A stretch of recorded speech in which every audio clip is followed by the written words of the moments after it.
ये हमारी नीति ने कहा। इसलिए मैं बराबर कहता हूँ, आप अपने बच्चों को यह संस्कार दीजिए, कथाओं से जोड़िए, सत्संग से जोड़िए, निश्चित रूप से जीवन का परिवर्तन होगा। नीति का एक श्लोक मैं आपके बीच में रख रहा हूँ। माँ बाबूजी के लिए स्वर्ग क्या है? मरने के बाद कोई मुक्ति का कोठा मिलता हो, कोई कच्छ कमरा मिलता हो, ऐसा कुछ भी नहीं है। ये धरती को ही स्वर्ग बनाइए, और आपके लिए है जीवन स्वर्ग तब होगा जब आपके पास इतनी सी चीज़ें होंगी। आज की कथा को हम यहीं से आरंभ करते हैं। गुरुकुल के बच्चे बैठे हैं, अपने माता पिता के प्रति तुम भी यह फर्ज अदा करना। क्या कहा है?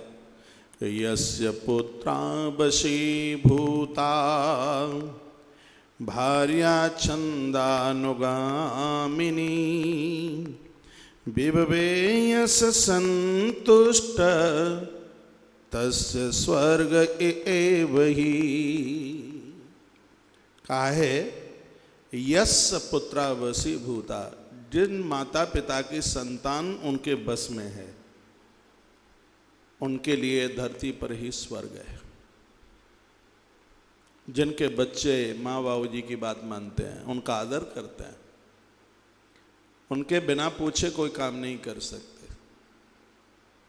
जो बच्चे, जिनके बच्चे पिता को आकाश से ऊपर और माँ को धरती से भी ज़्यादा मानते हों, उस माता पिता के लिए धरती पर ही स्वर्ग है। दशरथ के लिए धरती पर स्वर्ग है, क्योंकि यह गुण उनकी संतान के अंदर है। क्या सुंदर श्लोक है। मैंने बहुत वर्षों पहले यह श्लोक नीति में पढ़ा हुआ था, बहुत प्यारा लगता है। यस्य पुत्रा वशीभूता भार्या छंदानुगामिनी। बहुत ध्यान से सुनिए। यस्य पुत्रा वशीभूता भार्या छंदानुगामिनी। यस्य पुत्रा वशीभूता, बच्चे जिनके बस में। और दूसरी बात है भार्या छंदानुगामिनी, जिसकी घर की जो पत्नी है देहली देली पर घूमने वाली नहीं है, डोलने वाली नहीं, स्वच्छंद घूमने वाली नहीं। मैं ये बात कहता हूं तो माताओं को ठीक लगता नहीं है,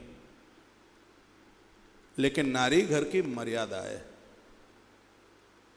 नारी घर की लाज है, नारी घर की इज्जत है, परिवार की शक्ति है। और मैं तो बहुत बार कहता हूं नारी घर की मुक्ति है। नारी के बिना पूर्वजों को श्राद्ध कहाँ लगता है? हाँ, पुरुषों के द्वारा पिंडदान होता है तो घर में नारी के द्वारा श्राद्ध होता है। नारी के बिना कहाँ गति है? नारी नौकरानी नहीं है, ये झाड़ू पोंछा लगाने वाली नहीं है, घर की आन बान और शान है। तो यह मातृशक्ति के लिए कहा गया, जिसके घर की स्त्रियां, जिसके घर की पत्नी, जिसके घर की बेटी, माँ, बहन, जो भी कोई है, भार्या छंदानुगामिनी, जो अपनी मन मर्जी से, अपनी स्वच्छंद स्थिति से नहीं घूमती, उस परिवार के लिए, उस पुरुष के लिए स्वर्ग धरती पर है। आप मंदिर में जा रहे हैं, इसके लिए रोक टोक नहीं है। आप पूजा पाठ कर रहे हैं, इसके लिए रोक टोक नहीं है। लेकिन आप बिना पूछे हर तीसरे दिन थैला उठा करके पियर चले जाएं, चाहे जब चाहे तैसे आप बाजार घूमने के लिए आप चले जाएं, और यह मन में विचार कर ले हम तो स्वतंत्र हैं, हमारे ऊपर तो कोई है ही नहीं। ग्रंथ कहता है कि उस परिवार के लिए घर नरक है।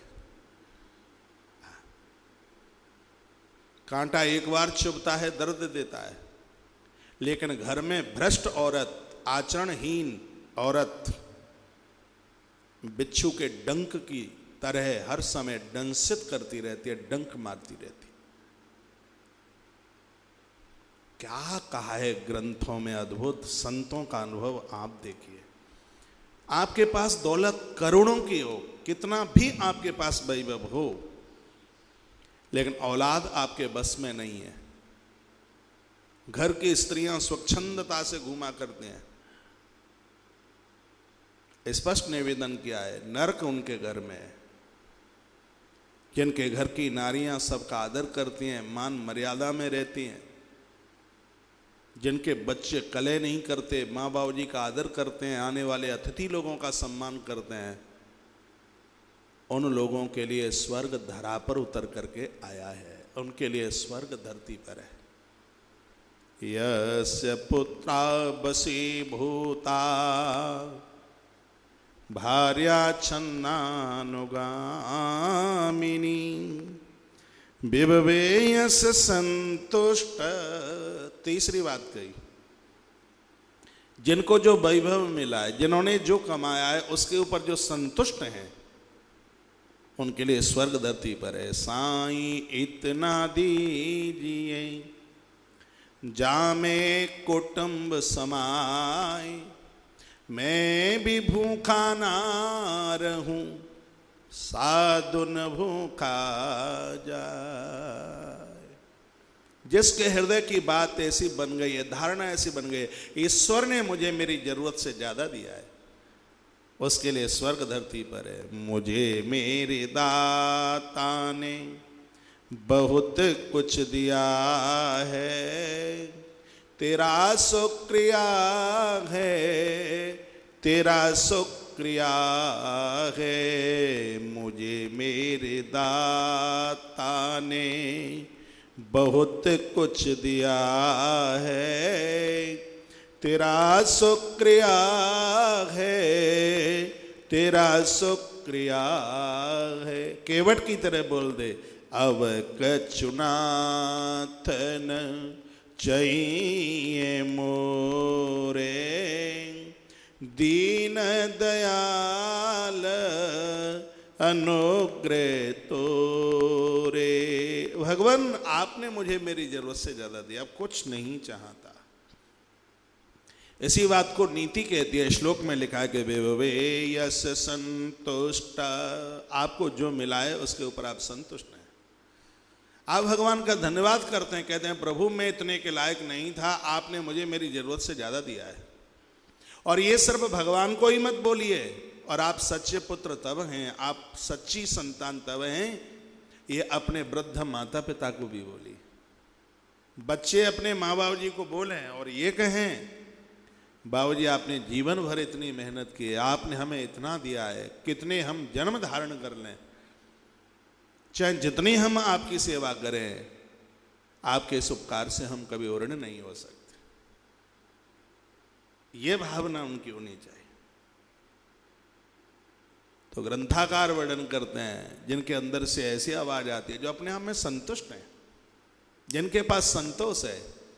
गौधन गज धन वाजे धन और रतन धन खान, जब आवे संतोष धन सब धन धूलि समान। तो इसका अर्थ ये नहीं है कि आप मेहनत करना बंद कर दें, आप काम करना बंद कर दें। अभी लॉकडाउन के इन दिनों में मैं एक किताब लिख रहा हूं, मैं फालतू बिल्कुल बैठा नहीं हूं। जीवन की कुछ अनमोल बातें